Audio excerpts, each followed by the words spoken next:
Nate, from a effort and determination and intensity standpoint, what have these last two games showed you moving forward, even with or without Paul George? Well, we talked about not taking steps back. It seemed like this short season we have played some good games, and then you can't recognize the team the next game. And we wanted to build off the momentum in our last game against Brooklyn. Thought that we did some good things on both ends of the floor. We knew tonight that we had to scrap even more against a good Clippers team. We had to move the ball. We had to outwork this team, show some grit. And I thought our guys, came out tonight and fought. We played the game we needed to play to give ourselves a chance to win it. There's several examples. There's the first play with the steal and Glenn Robinson's dunk. There's Al Jefferson diving on the floor, Rodney Stuckey beating two guys on a jump ball. Of all those sort of 50-50 or loose plays that you like to reference to, what jumped out to you most as far as determination that you saw from your guys tonight? We had consistency with that. We had a number of guys on the floor for the ball. Aaron Brooks was on the floor, tied up a loose ball. We had some recovery plays. We forced, 20 turnovers against a good Clippers team. So our defense was really good. We were up, active hands. This is it's a challenge to guard the Clippers. They lead the league in free throw attempts.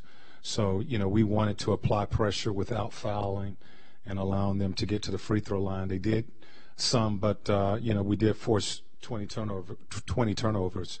I thought we had really good ball movement again. Monte and Jeff didn't shoot the ball, just 12 points between the two of them. But we had other guys knocking down shots. I thought that was due to, the good ball movement. We didn't shoot a high percentage, had 92 attempts, but only shot, 43 from the floor. But I like the movement, reversing the ball from side to side. And Al mentioned in his walk-off interview that he's just now starting to get his legs under him and feeling, like he's getting a rhythm.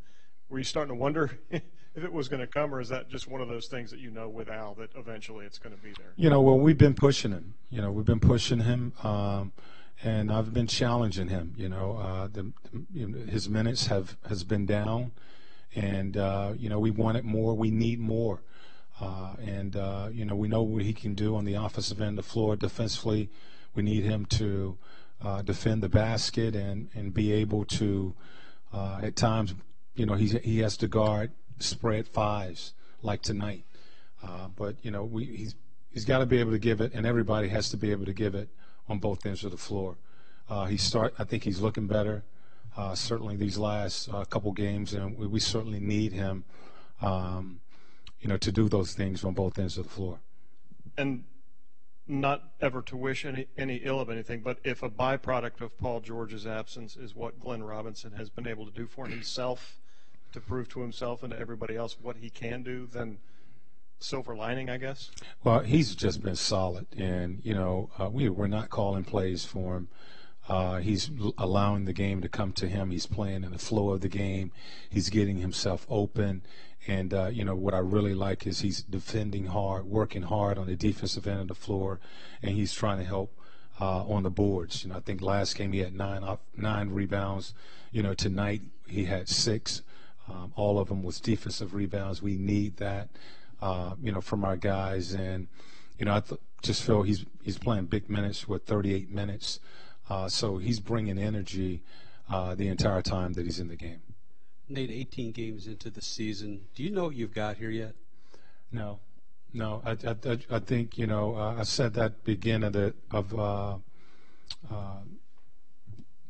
before the game.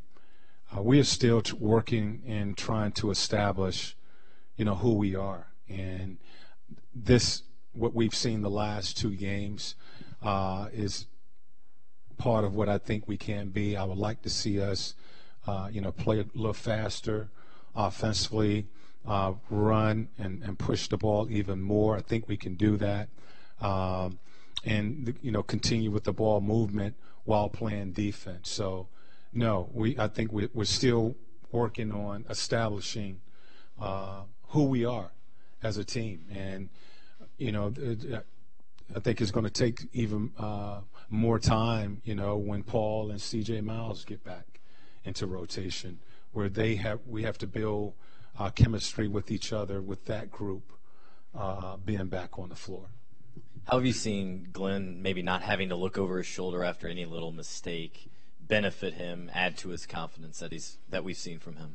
I just, the OKC game was a solid game by Glenn. I thought the Brooklyn game was a solid game, and tonight's game was solid.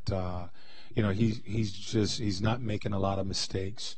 As I said, he's allowing the game to come to him. He's shooting the ball very well from the perimeter. But, what I'm really happy with is the effort he's given to try to guard on the defensive end of the floor. We know he can shoot the ball. We want him to shoot the ball. Where we need him to really hold his own is being able to defend and rebound the ball. And he's been able to do that tonight. He had the assignment of Crawford, that's a tough matchup. And I thought he did a solid job guarding some guards. He had Rivers, he had Felton on a couple of switches, and I thought he did a solid job just working to stay in front. First big road trip coming up with so many new parts still trying to gel together. How do you think that can benefit the team? Well, we got another game to build off of. We take it one game at a time, and even though we did some good things, certainly the last two games, we're going to have to be even better when you go on the road. And you're going to have to limit your mistakes, and you're going to have to be even tighter as a team, as a group out on the road, because it's tough to win. And certainly these teams, we'll see the Clippers again here, and Portland is going to be tough. We got Golden State on a back-to-back, but we'll just look at one game at a time and get ourselves ready for Portland. But we're going to have to be even grittier, scrappier, and sharper on the road.